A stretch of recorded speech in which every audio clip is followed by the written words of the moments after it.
Waluma akka harkisa qubaa akka ijaa fi madaa ibduun kee heenyu qabaa hanuu caba keen haada yoo diigduun watwaattillee akka saree dullattii sin habdadhaa na habdadhu akka lafee dugdaatti argannaa dhuunfaa kootii si in jedhu ummatumaa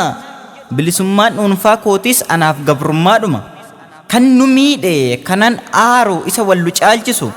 kan siif qiceenaaf hammaaru siruma isaa haa dhiisu waa'ee tokkummaa keenyaaf dadammaquun hammadha diinni keenya gurguddaan kan wallu caalchisudha osoo nan hin argatiin akkamiin hin argatee osoo kufeen caccabiin maaliif cabsaa yaabbatee qoncoorsee osoo hin darbiin gidiraa osoo hin argiin osoo daldaleen buusiin osoo hammaareen kuusiin waraansa jiilu malee qaqamsaan heelu malee adaamii cobsu malee gadaamii gogsu malee inni kan keenya miti galmee afooshaa haqi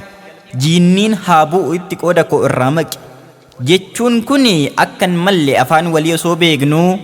waadaadhaan gola gallee diigumsaan kan wal qeeqnu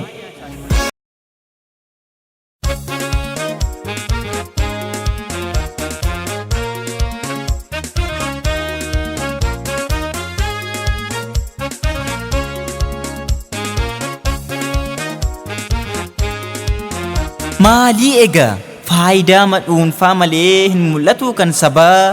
walii keenyaan wal malee horomoon heenyu qabaa tokkoomee nu facaasuuf diinni keenya duubatti garaan hirre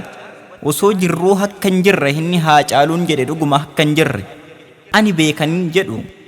hicciitii dhuunfaa keenyaa qilleensa todeessamoo kan kalaallanne irratti boru jaaroogamoo kan tokkoon ijaarame 50 qaba aboo kan gaaf kaachaa dhabame gaaf nyaachaa yaa adaboo akka goonu yaa koodee koo barmataa koo gaafa golfaa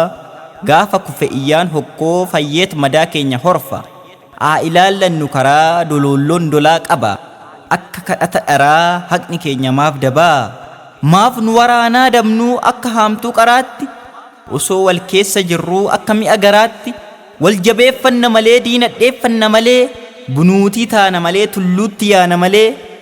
hargannee hin rabnu ciifnee waacoo ka dhaggeeffanna tokkummaa jechaa dhiibnee kan gochaan tarkaanfanna galatooma.